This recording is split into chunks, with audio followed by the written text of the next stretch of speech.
சரி பிள்ளைகள் பாருங்க 2022ஆம் ஆண்டு ஃபைனல் பேப்பர்ல 23வது கேள்வியை பாருங்க. A, B, C என பெயரிடப்பட்ட வரைபடங்கள் 3 மென்பொருள் நிறுவுகை வகைகளை விவரிக்கின்றது. சரியா?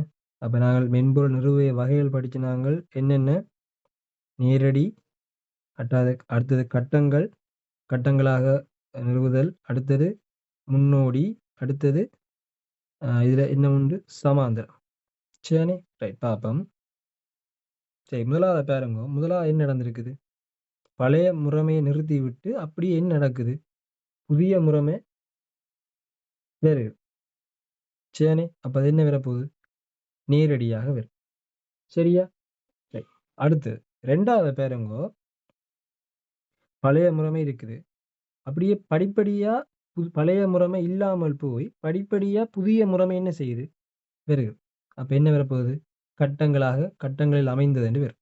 சரிதானே? பழைய முறைமை படிப்படியா நிறுத்தப்படுகிறது. சரியானே? இல்லாமல் போகுது. புதிய முறைமை படிப்படியா நிறுவப்பட்டு கொண்டு வருது எல்லா இடமும். அப்ப எது வரப்போகுது? கட்டங்களில் அமைந்ததா வரும். சரியானே? அடுத்து மற்றது பாருங்கோ. 2ம் கிட்டத்தட்ட ஒரே மாதிரியே போகுது. அப்ப என்ன வரும்? சமாந்தர முறைமை. பழைய முறைமை இயங்குது. இயங்கிக் கொண்டிருக்கையிலேயே பாருங்கோ, கொஞ்ச நேரத்தால என்ன வருது? புதிய முறைமையும் இயங்குது. அதுக்கு பிறகு பழைய முறைமை நிக்குது. புதிய முறைமை போகுது. அப்ப என்ன வரப்போகுது? சமாந்தரமாக வரும். 2ம் ஒரே நேரத்துல வரப்போகுது. சரி, அப்ப இதுக்கு சரியான விடை என்னவா இருக்கும்? முதலாவது விடையா இருக்கு. இதே மாதிரி கேள்வி வந்து 2023லயும் வந்திருக்கு ஏற்கனவே. சரியா? ரைட். அடுத்த கேள்வி பார்ப்போம். பட்டியல் ஏயில் உள்ள தகவல் முறைமை வகைகளையும் பட்டியல் பியில் உள்ள விவரண உதாரணங்களையும் கருதுக. பட்டியல் ஏயிலும் பட்டியல் பியிலும் உள்ள உருப்படிகளுக்கிடையே இருக்கும் மிக உகந்த பொருத்தமாக்கலை இனங்காண்க. சரி, அப்ப ஏயில வந்து போட்டிருக்கான் வந்து பட்டியல்ல தீர்மான ஆதரவு முறைமை. பி வந்து 2வது A2 உள்ளடக்க முகாமை முறைமை. A3 பரிமாற்ற முறைவழியாக்க முறைமை. சரி, ரைட். இங்கால பார்ப்போம் நாங்கள் கூட்டு மேற்கொண்ட காலங்களுக்கு ஒரு செய்தி வலைத்தளத்தில் விவரங்களை இற்றைப்படுத்தி உருவாக்கி முகாமிப்பதை அனுமதிக்கும் ஒரு முறைமையாகும். B2 மின்னணு நிதி மாற்றங்களை கையாள்வதற்கான ஒரு முறைமை. அடுத்தது பாருங்க B3 வரலாற்று தரவுகளை அடிப்படையாக கொண்டு விற்பனை எதிர்வு கூறலுக்கென தரவுகளையும் பகுப்பாய்வு கருவிகளையும் சேர்த்து கொள்ளும் ஒரு முறைமை. சரியா? அப்ப இந்த கேள்வி எங்களுக்கு சில நேரங்கள்ல குழப்பமா இருக்கும். என்னன்னு தெரியாமல் இருக்கு. சரி, இதை எப்படி ஈஸியா பார்க்க போறோம்னா இதுல எங்களுக்கு சரியா தெரிஞ்ச சொல்ல பார்ப்போம் நாங்கள் ஏதாச்சும். இப்ப நான் என்ன செய்ய போறேன் என்றால் இதுல A3 பாருங்க. A3 ஒரு பழக்கப்பட்ட சொல்மையா இருக்குது. பரிமாற்ற முறைவழியாக்க முறைமை. சரி, டிரான்சாக்ஷன் ப்ராசஸிங் சிஸ்டம்னு சொல்லியிருக்கான். சரி, பரிமாற்றம்னா கிட்டத்தட்ட நாங்கள் வந்து அதுல எது இங்க பியில எது சம்மந்தப்படுதுன்னு பாருங்க. இந்த B2 பாருங்க. மின்னணு நிதி மாற்றங்களை கையாள்வதற்கான ஒரு முறைமை. சரியா வேற நினைக்கிறேன். அப்ப நீங்கள் A3க்கு B2 எங்க இருக்குன்னு பாருங்க. A3க்கு B2 சரியான ஆன்சர் எங்க இருக்குன்னு பாருங்க. அப்படி ஏதாச்சும் ஒன்று இருந்தால் லக் தானே எங்களுக்கு. அப்ப எங்க இருக்கு? 4வது ஆன்சர் இருக்கு. சரியா? அப்ப எனக்கு நல்ல பழக்கப்பட்ட ஒன்று இருக்கு என்றால் நான் அதை வச்சே இந்த விடை எடுத்துடலாம். சரியா? அப்ப இனி வேற விட தேவையில்லை எங்களுக்கு. இதை வச்சே பார்க்கலாம். அப்ப A1க்கு B3 போட்டிருக்கான் பாருங்க. தீர்மான ஆதரவு முறைமை. என்ன போட்டிருக்கான்? B3 வரலாற்று தரவுகளை அடிப்படையாக கொண்டு விற்பனை எதிர்வு கூறலுக்கென தரவுகளையும் பகுப்பாய்வு கருவிகளையும் சேர்த்து கொள்ளும் ஒரு முறைமை. அதே நேரம் A2க்கு B1 போட்டிருக்கான். இது உள்ளடக்க முகாமை முறைமை. என்ன உள்ளடக்கம்ன்றது வந்து பாருங்க, ஒரு செய்தி வலைத்தளத்தில் விவரங்களை இற்றைப்படுத்தி உருவாக்கி முகாமைப்பதற்கு அனுமதிக்கும் ஒரு முறைமை.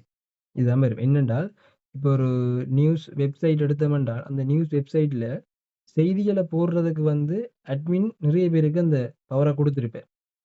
ஏன்னா எடிட்டர்ஸ் இருப்பினும் கொஞ்சம் பேர் அந்த நியூஸ் பேப்பர்ல வேலை செய்கிறாங்க. அவை என்ன செய்யணும்? அதில் போய் நியூஸை வந்து அந்த பொருத்தமான பட்டியலுக்கு நியூஸில் போட்டு கொண்டு இருப்பினும். சரிதானே? அப்போ A2க்கு எது வரப்போகுது? B1 வரப்போகுது. அப்போ சரியான விடை 4வதா இருக்கும். சில கேள்விகளுக்கு தெரியலன்றதுக்காண்டி நான் கடுமையா யோசிக்காமல் என்ன செய்ய வேணும்? எனக்கு நல்லா தெரிஞ்சதை வச்சுக்கொண்டு மற்றபடியே எடுக்கக்கூடிய மாரி இருக்க வேணும். ரைட். அடுத்த கேள்வி பார்ப்போம்.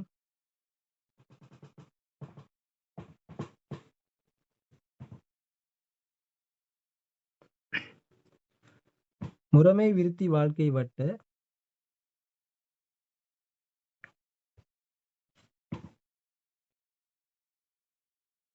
முறைமை விருத்தி வாழ்க்கை வட்ட மாதிரிகள் தொடர்பாக பின்வரும் எக்கூற்று அல்லது எக்கூற்றுக்கள் சரியானது அல்லது சரியானவை. சரி, முதலாவது கூற்றை பாருங்க. சுறுசுறுப்பு மாதிரியில் முறைமையாக விருத்தி செய்யப்பட்ட பணிபுரி மென்பொருளின் சிறிய பகுதிகள் வாடிக்கையாளருக்கு அடிக்கடி வெளியிடப்படுகின்றன. சரியா இருக்குமோ? சுறுசுறுப்பு மாதிரியில வந்து என்னண்டாப்புல விருத்தி செய்யப்பட்ட பணிபுரி மென்பொருளின் சிறிய பகுதிகள் வாடிக்கையாளருக்கு அடிக்கடி வெளியிடப்படுகின்றன. இது சரியான கூட்டு. ஏனென்றா சுறுசுறுப்பு மாதிரியில வந்து என்ன நடக்கும்னா முறைமை நடந்து கொண்டு கேட்கலையே அதன் அவுட்புட்டை வந்து இடக்கிட காட்டி கொண்டிருப்பாங்க. சரியா? அப்ப அதனால ஏ கூட்டு என்னவா இருக்கும்? சரியானதா இருக்கும். சரியா? நோட்ஸ் கிளியர்னா தான் இந்த விடையில நீங்க ஈஸியா தட்டி கொண்டு போகலாம். சரியா?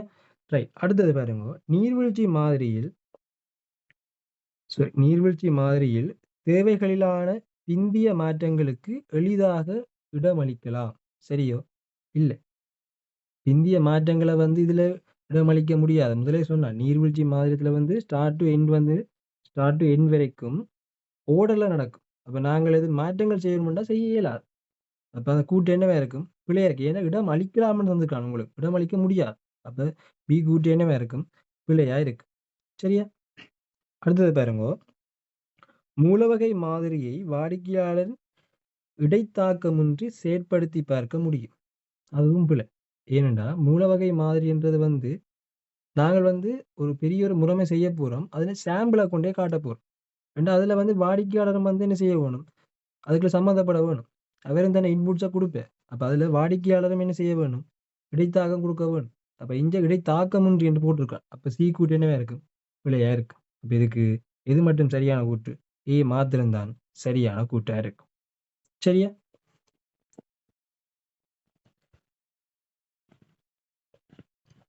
இருபத்தி 6வது கேள்வியை பாருங்க. அங்க 23ல வந்த மாதிரி இங்கேயும் வந்திருக்குது. செயல் சாரா தேவைகள் ஒரு முறைமைக்கான தரவு பண்பு கூறுகளை விதந்துரைக்கின்றன. பின்வருவனவற்றுள் எது ஒரு செயல் சாராத தேவைக்கு உதாரணமாகும்? சரி, எது ஒரு செயல் சாராத தேவைக்கு உதாரணமாகும்? பாருங்க. கோப்புகளை இணைப்பதற்கு பயனர்களுக்கு மின்னஞ்சல் முறைமை அனுமதிக்கப்பட வேண்டும். சரி, கட்டாயம் இருக்கலாம். சரிதானே? 2வது பாருங்க. வலைத்தளத்தின் ஒவ்வொரு பக்கமும் 4 செகண்ட்களுக்குள் ஏற்றம் செய்யப்படுதல் வேண்டும். லோட் ஆகணும். நான் ஒரு வெப்சைட்டை ஒரு வெப்பேஜை தேடுறேன்டா, பாய்க்கிறேன்டா, யூஸ் பண்றேன்டா, எனக்கு 4 செகண்ட்களுக்குள்ள அது லோட் ஆகி வரணும்ன்றது வந்து செயல் சாராதவை. நான் உடனே சொன்னேன். என்னண்டு அந்த குறிப்பிட்ட டைமுக்குள்ள இல்லாட்டி இவ்வளவு நேரத்துக்குள்ள இவ்வளவு வீதம் அப்படியா வாரதெல்லாம் என்னவா இருக்கும்? செயல் சாராதவை. அப்ப நேரடியாக நாங்கள் விடையை குறிச்சு கொள்ளலாம். எத்தனையாவது விட? 2வது விட தான் இதுல செயல் சாராதவையா இருக்கும். 3வது கூட்டை பாருங்க. மின்வணிக வலைத்தளத்தினுள் நிர்வாகி வாடிக்கையாளர் பட்டியலை பார்க்கத்தக்கதாக இருத்தல் வேண்டும். சரியா? கட்டாயம் இருக்க வேணும். ஏன்? மின்வணிக வலைத்தளம் ஒரு ஆன்லைன் ஷாப்பிங் வெப்சைட்டின் நிர்வாகி அதை நடத்துகிற ஆள் வந்து வாடிக்கையாளர் டீட்டெயில்ஸ் என்ன செய்ய வேணும்? பார்க்கத்தான் வேணும். கட்டாயம் இருக்கத்தான் வேணும். நிகழ்நிலை வங்கியில் முறைமை பயனர் இறுதி பரிமாற்றத்தை பார்க்கத்தக்கதாக இருத்தல் வேண்டும். கட்டாயம் இருக்கும். நாங்கள் ஆன்லைன் பேங்கிங்கில் வந்து நான் ஒரு பரிமாற்றம் செய்யறேன், டிரான்சாக்ஷன் செய்கிறேன்னு சொன்னால், ஒரு ஆளுக்கு காசு அனுப்புறேன்னு சொன்னால், நான் வந்து பேருந்து என்ன செய்ய வேணும்? நான் கடைசி யாருக்கு அதை காசை அனுப்பியிருக்கேன், என்ன டேட்ல அனுப்பியிருக்கிறேன், எவ்வளவு அனுப்பியிருக்கிறேன் டீட்டெயில்ஸையும் நான் என்ன செய்யலாம்? கட்டாயம் பார்க்கக்கூடிய மாதிரி இருக்க வேண்டும். அடுத்தது பாருங்க. ஏடிஎம் இயந்திர பயனர்கள் ஒரு பற்றுச்சீட்டை அச்சிடுவதற்கு இடமளித்தல் வேண்டும். கட்டாயம் இருக்கத்தான் வேணும். நான் ஏடிஎம் மிஷினில் நான் காசு போடையலையோ காசு எடுக்கலையோ எனக்கு ஒரு ரிசிப்ட் வந்து என்ன செய்ய வேணும்? வேற வேணும். அப்போ அதுவும் சரியா இருக்கு. அப்போ இதுல செயல் சாராதவை என்றதுக்குள்ள வந்து இது 2வது தான் செயல் சாராதவை. மிச்சம் எல்லாம் செயல் சார்ந்ததா இருக்கு. சரியா? ரைட். அடுத்த கேள்வி பாருங்க.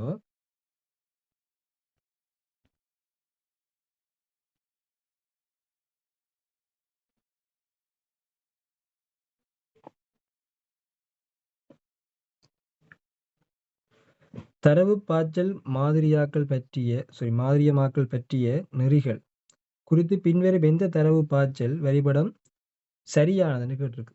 சரி, இப்ப இதுல இருந்து A என்றது வந்து என்னன்னு எங்களுக்கு தெரியணும். அது வந்து புற உள்பொருள். சரியா? B என்றது என்ன எங்களுக்கு செயன்முறை. சரிதானே?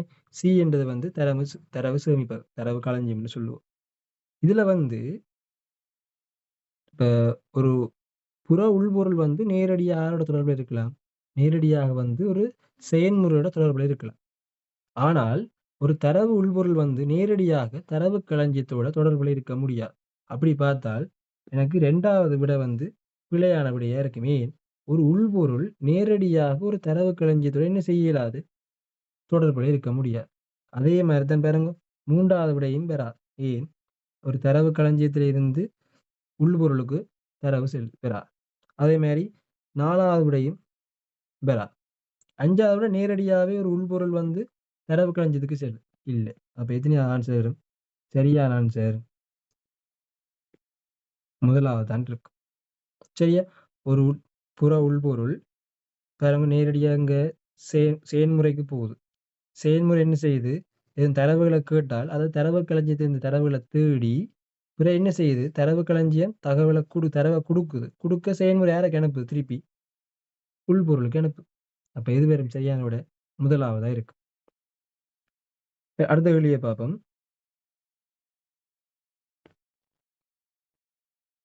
மென்பொருள் சோதனை தொடர்பாக பின்வரும் எக்கூற்று சரியானது. சரி, மென்பொருள் சோதனையை பற்றிய கூற்றுல இதுல எது சரியானதுன்னு கேட்டிருக்கு. ரைட். எது வரும்? 1வது பாருங்கோ.